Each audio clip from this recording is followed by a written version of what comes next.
Muli, magandang umaga sa bawat isa at tayo purihin natin ang Panginoon at tayo muli ay naririto upang magburi sa Kanya at mag-aral ng Kanyang salita.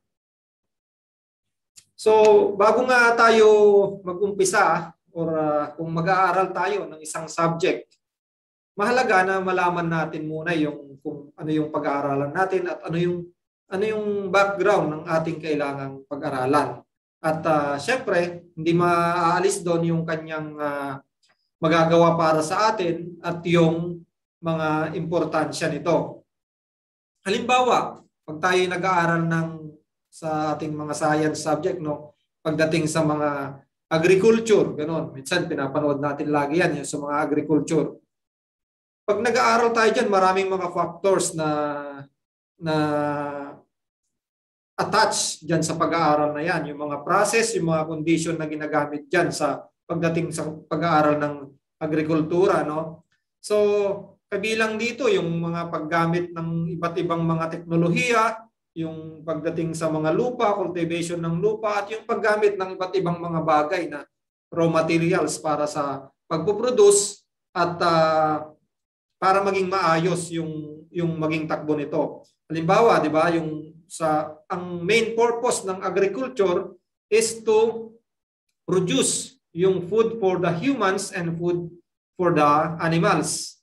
So ito yung main goal nito, yung mag-produce efficiently ng pagkain para sa mga tao at syempre dapat naaayon ito sa magandang ng ating environment.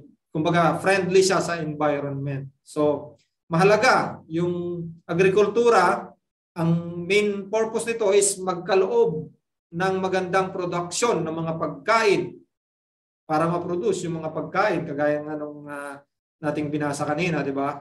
So mahalaga ito upang ma-produce ang pagkain na siyang kailangan ng ating physical na katawan. Alam naman natin, napakahalaga nito yung pagkain sa ating physical na pangangatawan. Kung wala nito, hindi po tayo mabubuhay. At ito'y napakahalaga upang manarish ang ating body para sa ating physical well-being.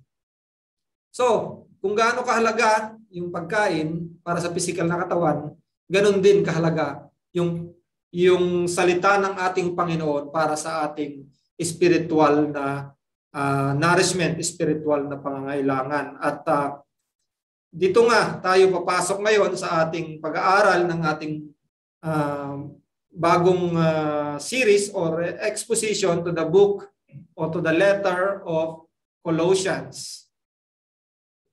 So ito'y magiging pagpapala. Kung ang pagkain ay nagiging pagpapala sa physical na katawan, magiging pagpapala ito sa ating spiritual na katawan sa lahat ng mga taong naniniwala rito or na sumasampalataya rito. So tayo ngay mag-uumpisa nga ngayon sa ating pag-aaral sa aklat ng mga Kolose, sa Colossians. So tignan natin yung overview muna sa ating pagsisimula ng ating araling ito. Sa kahit anong anggulo nating tignan, itong letter to the Colossians ay kumbaga sa gadget is up to date siya. Hindi siya napag-iwanan. Kahit na isulat na ito in almost 2,000 years ago, yung mga mensahe ito, yung aral nito is nananatiling sariwa at mahalaga sa mga kinakaharap nating mga problema, sa mga dilema na kinakaharap natin sa kasalukuyan. Lalong-lalo na sa mga maling katuruan patungkol sa ating Panginoong Hesus. So yung mga problema, yung mga krisis na ating kinakaharap sa kasalukuyan, ang kasagutan nito or yung answer nito ay sa pamamagitan ng ating Panginoong Hesukristo at ito'y malalaman natin dito sa aklat ng Colossians. So, halimbawa, tayo ngayon, yung nag-a-advance ngayon masyado yung pagdating sa science. Nasa panahon tayo ng siyensya at teknolohiya. Kung aaralin natin itong century nito, itong past century, napakaraming mga kaalaman na masyado tayong napupuno ng kaalaman. Nag-increase yung knowledge pagdating sa science and sa technology. So malamang milyong-milyong pahina ng mga aklat or ng mga sites sa internet ang lumalabas sa bawat taon. At yun nga, rapidly advancing yung phase ng scientific discovery.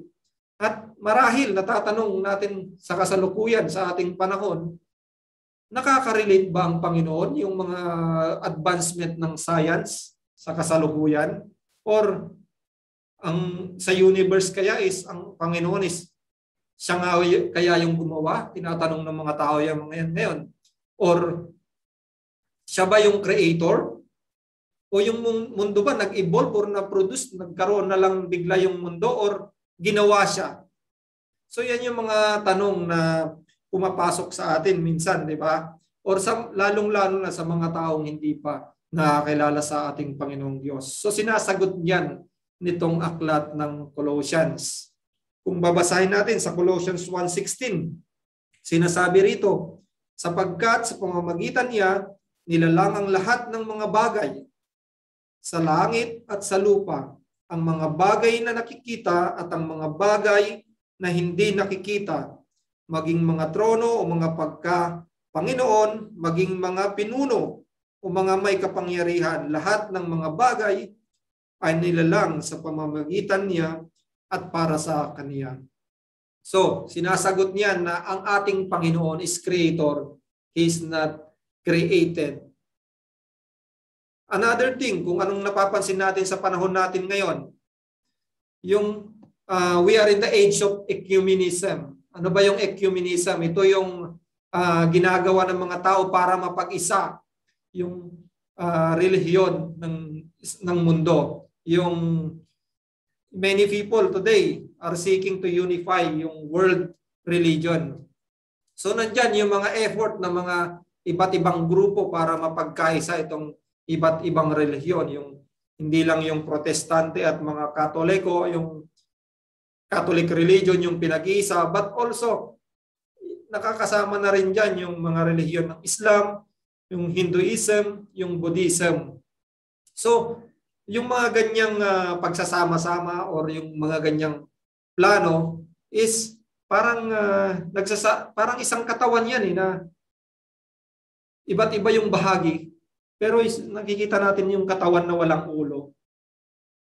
Iba't iba, hindi iisa yung ulo niya. So, masasabi natin na walang sapat na unity or wala talagang unity apart from the truth. So, ang aklat ng Colossae ay ina-address din yung bagay na yan. Yung Colossians gives us God's perspective on the push of the one world church. Sinasabi nito na walang ibang katotohanan or walang ibang true church kundi ang Kristyanismo lamang na ang ulo ay ang ating Panginoong Hesukristo. Mababasa natin yan sa Colossians 1:18. Ano pong sinasabi doon? Siya ang ulo ng katawan, ang iglesia.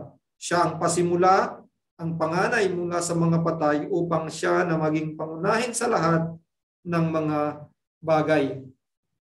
So yung unity ay makakamtan lamang, it will only exist among the members of Christ's body dahil siya ang ulo ng ating iglesia.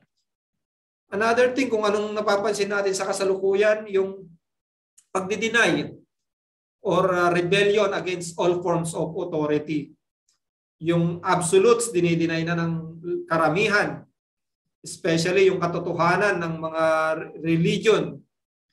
Nagiging relative na ito kung sino yung humahawak nun, kung sino yung nasa posisyon nun.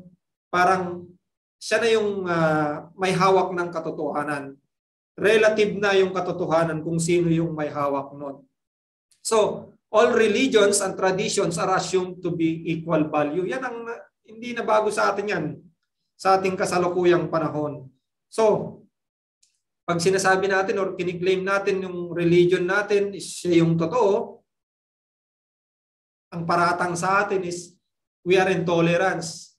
Hindi man tayo marunong tumanggap ng naging open-minded tayo na tingnan mo tong bagay na to.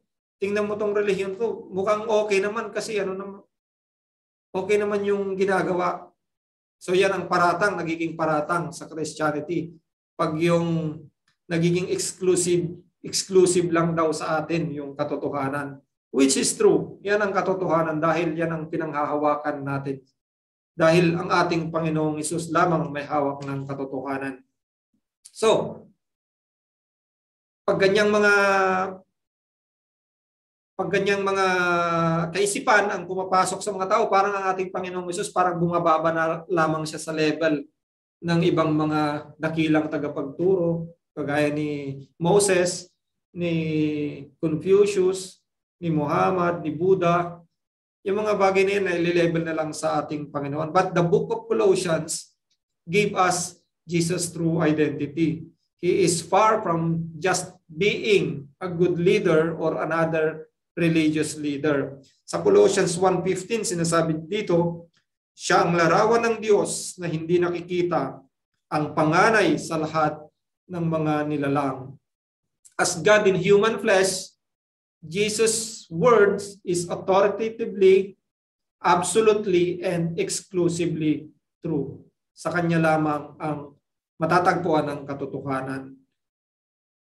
Isa pa na nakikita natin sa ating kapanahunan yung we are in the age of pragmatism. Ano nga ulit yung pragmatism?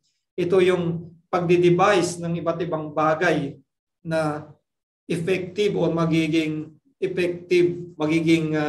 angkop sa bawat pagkakataon. So, yan ang tinatanong ng karamihan sa mga tao ngayon kung ang religion or ang philosophy ba ay totoo, kung ito'y gumagana ba sa kanila. So, yun ang nagiging basihan kung ito nga ba'y totoo, kung ito'y effective sa kanila. They want to know if it will make a difference in their lives, kung may magagawa ba itong kakaiba sa kanilang buhay. Yun ang basihan nila, yung mga techniques or mga methods na kanilang dinedevise, ginagawa. So, kung ganyan, tinatanong ng mga tao, ang Christianity is makakapagbago ba ng buhay? Si Kristo ba ay makakapagbago ng buhay? Makakapagbigay ba siya ng kapayapaan, ng kaligayahan, ng happiness sa bawat tao? Siya ba yung makakapagbigay sa atin ng pag-asa, ng purpose sa ating buhay? Malamang, ganyan yung tinatanong ng mga tao sa ngayon para masabi nilang katotohanan nito. But the book of Colossians answers those questions also. Christ makes sinners holy and blameless in God's sight. Ang Panginoon, bumabago siya ng buhay. Sa Colossians 1:22, sinasabi dito, 21 and 22, at kayo na nang dati ay hiwalay at mga kaaway sa pag-iisip, sa pamamagitan ng masasamang gawa, ay pinagkasundo niya ngayon sa kanyang katawang laman sa pamamagitan ng kamatayan upang kayo iharap ng mga banal at walang dungis at walang kapintasan sa harapan niya.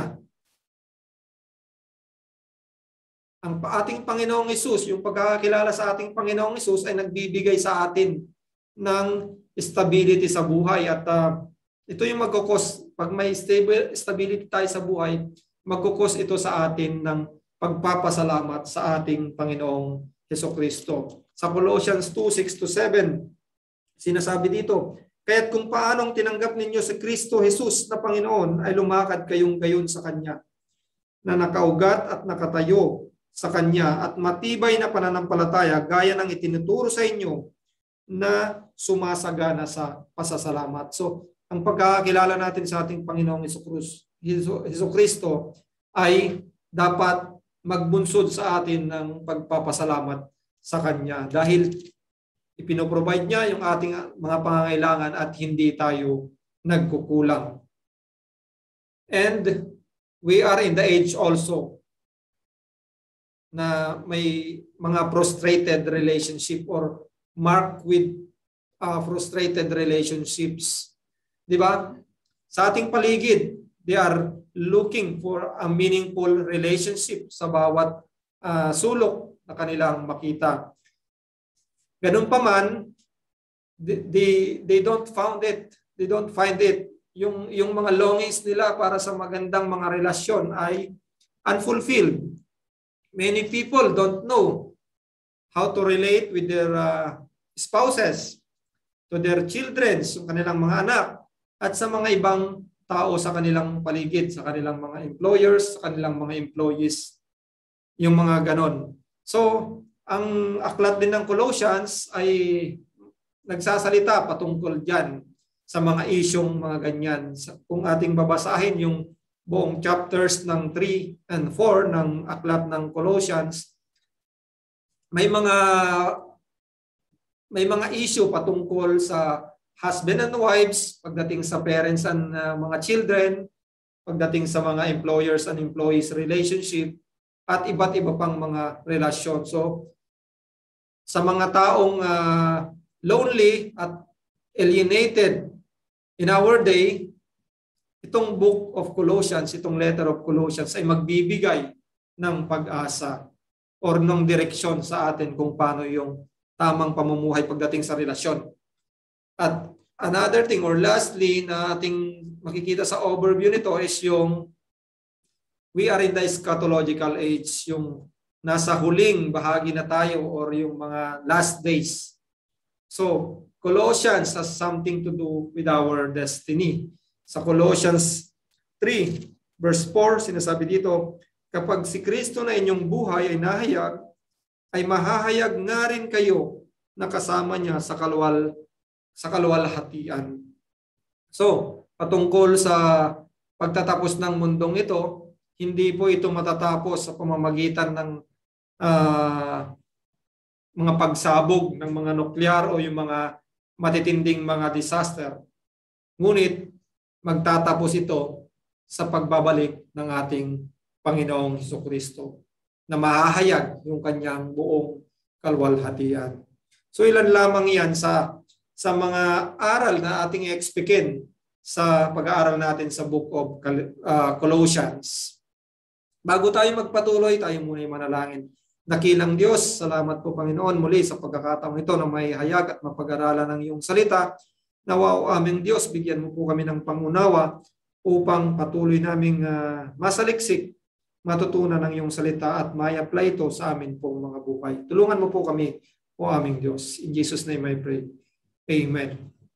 So, sa ating pag-iumpisa ng ating letter ng ating pag-aaral to the Book of Colossians, mahalaga na malaman din natin kung sino ang nagsulat, kailan sinulat, saan isinulat, sino yung mga sinulatan, at ano yung bakit siya isinulat ko. So kung sino ang nagsulat nito, ito ay mababasa natin, di ba, sa pambungad pa lamang ng ating aklat na ito ay sinulat ni Apostol Pablo.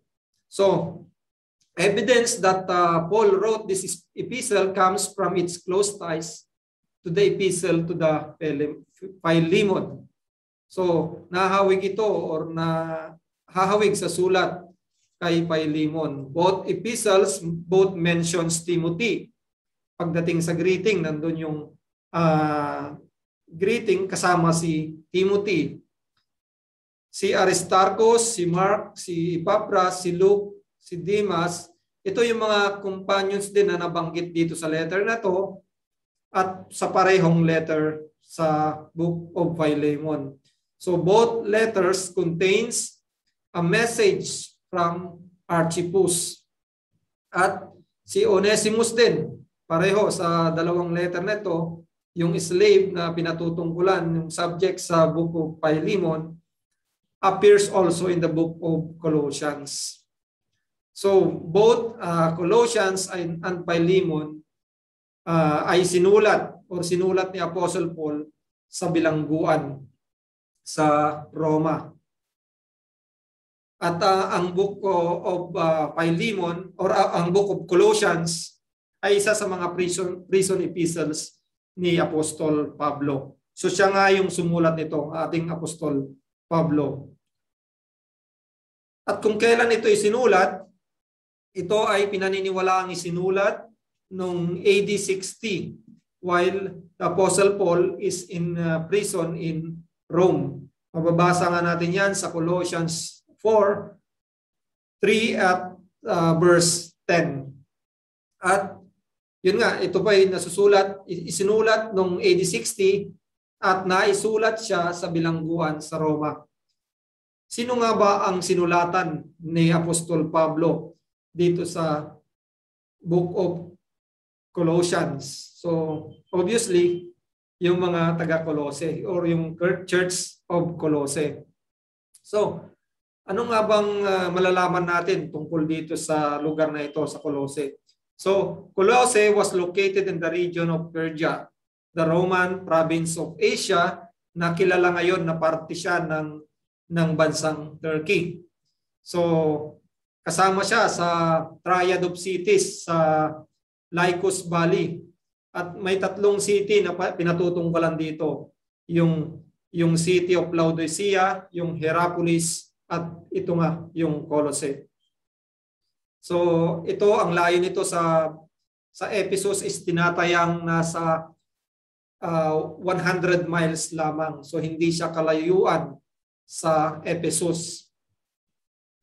At ang sulat ng patungkol sa mga Colossians ay idiniliver ni Tychicus na ating mababasa sa chapter 4 verses 7 and 8. Siya yung kumbaga delivery man itong sulat na to. Dahil nga si Apostle Paul ay nakabilanggo sa mga panahong ito. So sinasabi din dun sa aklat ng mga gawa ni Luke na si Apostle Paul ay nagministeryo sa Ephesus ng 3 taon during that time or earlier that time at pinaniniwalaan na ito yung pagkakataon kung saan ay nabuo itong Church of the Colossae sa pagmiministeryo ng Apostle Paul sa kanyang 3rd missionary journey. At it was at the same time that the Church of Laodicea din at yung Church of Hierapolis na nag-start. Kasabayan nitong Church of the Colossae. The man who founded them was not Paul. Hindi si Apostle Paul ang nagtatag nitong church sa Colossae dahil since he included the Laodiceans and Colossians sa kanyang letter na hindi pa niyan nakikita ng harapan, at makikita natin ito sa chapter 2 verse 1 nung sinabi niya na hindi pa niya sila nakita ng harapan, yung mga ina-address niya sa kanyang letter. So, hindi rin binanggit sa Book of Acts kung si Paul nga ay siya yung nagtatag nitong iglesyang ito or kung nabisita nga ba niya ito. So walang ebidensya na siya ay nakarating doon, and therefore ang sinasabing nagtatag ng iglesyang ito ay si Epaphras na mababasa natin sa Colossians 1:5-7. Isa siya sa mga taga-Colossae at marahil isa siya sa nakapakinig sa pangangaral ng Apostle Paul sa kanyang 3rd missionary journey sa Ephesus sa loob ng 3 taon. Marahil na siya ay nakapakinig doon at dinala niya yung ebanghelyo sa mga taga-Colossae during that time. So marahil siya yung na-convert sa pangangaral na yon at siya yung nagdala rin ng mabuting balita sa kanyang mga kababayan. At paano nga or ano nga ang purpose ni Apostle Paul? Bakit niya isinulat itong aklat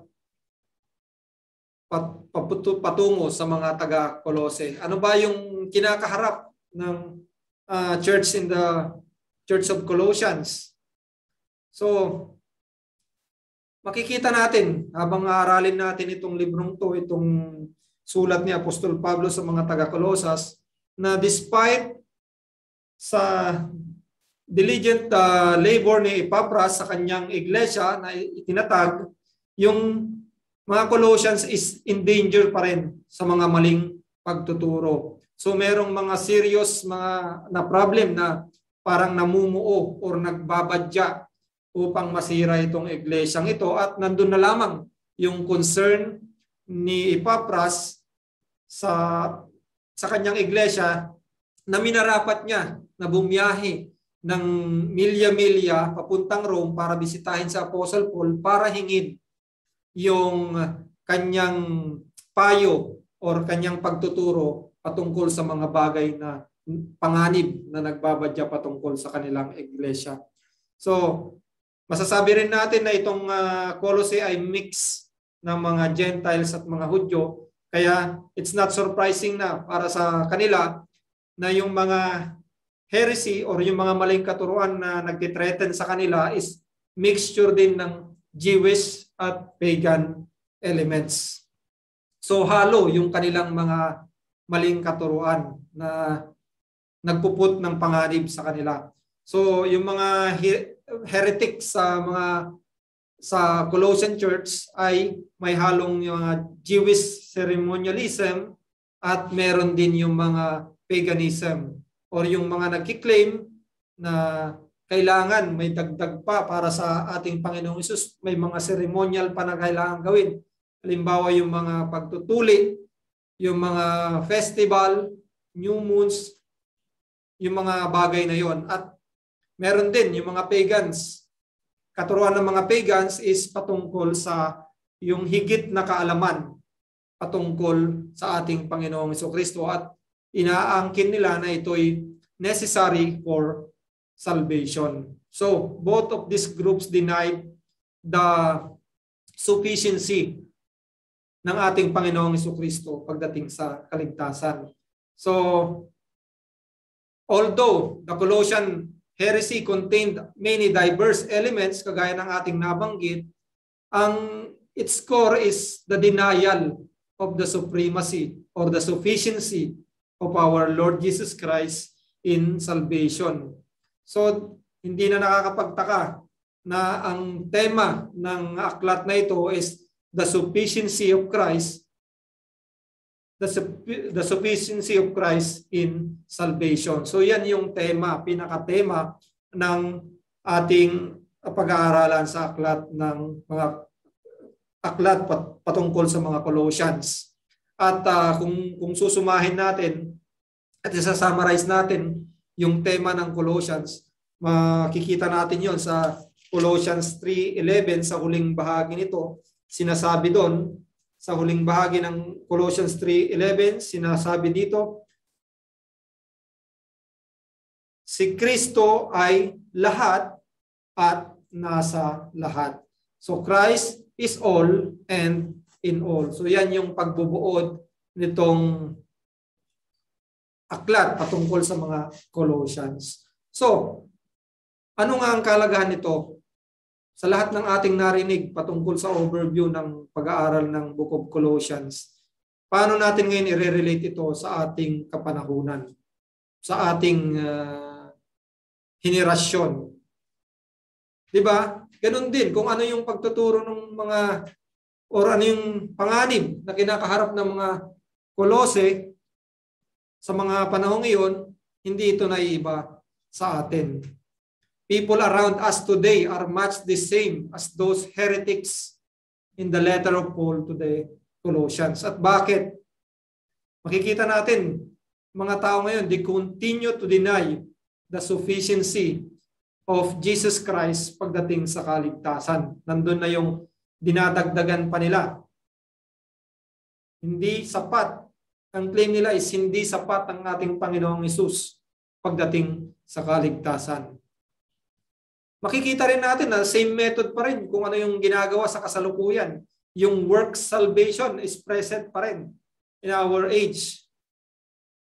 Diba? Nagde-devise sila ng iba't ibang kaparaanan, ng iba't ibang daan daw para ma-earn ang kanilang salvation. So, ang iba din, completely talaga dinideny ng ating Panginoong Hesukristo lamang ang daan patungkol sa kaligtasan.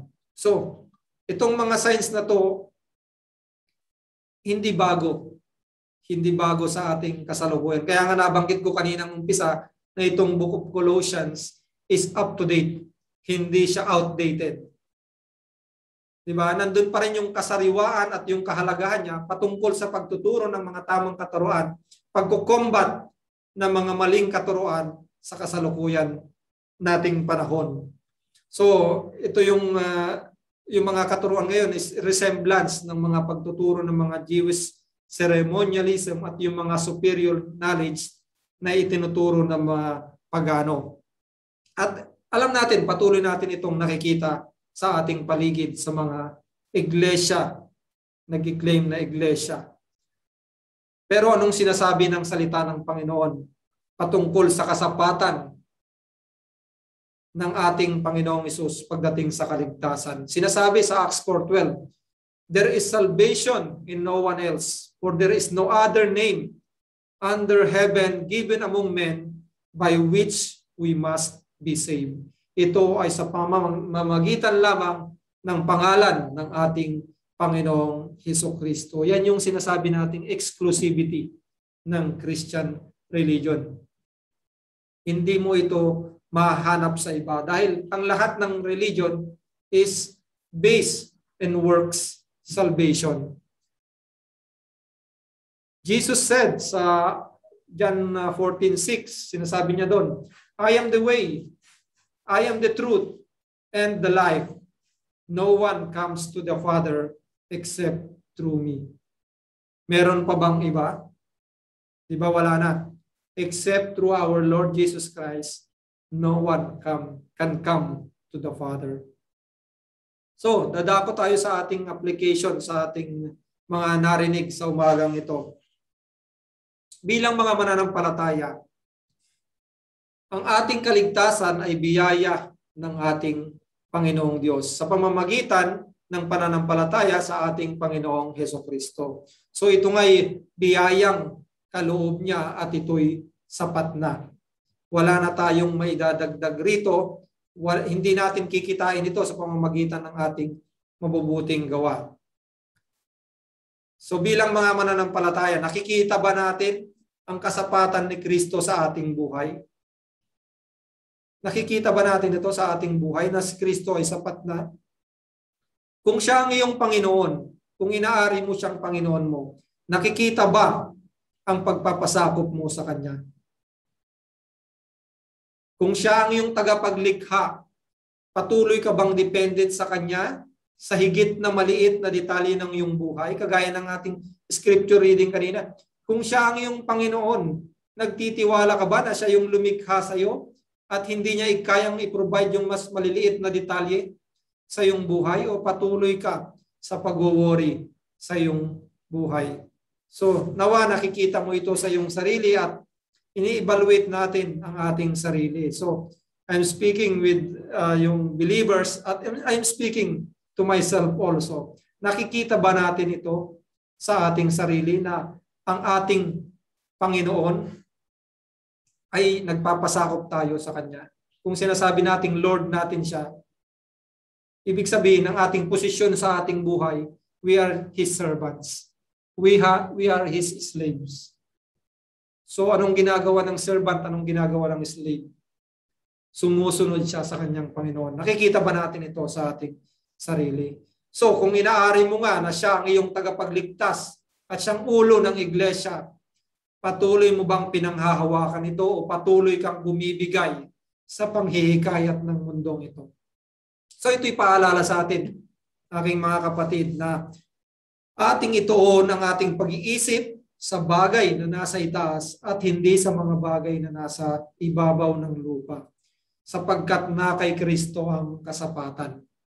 Si Kristo ang lahat at nasa lahat. At para naman sa ating mga kaibigan na wala pa sa ating Panginoong Hesukristo, sa pamamagitan ng mensaheng ito, patuloy na ipinapahayag sa iyo ang salita ng Diyos na ang kaligtasan ay sa pamamagitan ni Hesukristo lamang. Hindi ito sa pamamagitan ng iyong sariling kabutihan o yung pagsunod mo sa kautusan o yung pagiging marunong mo.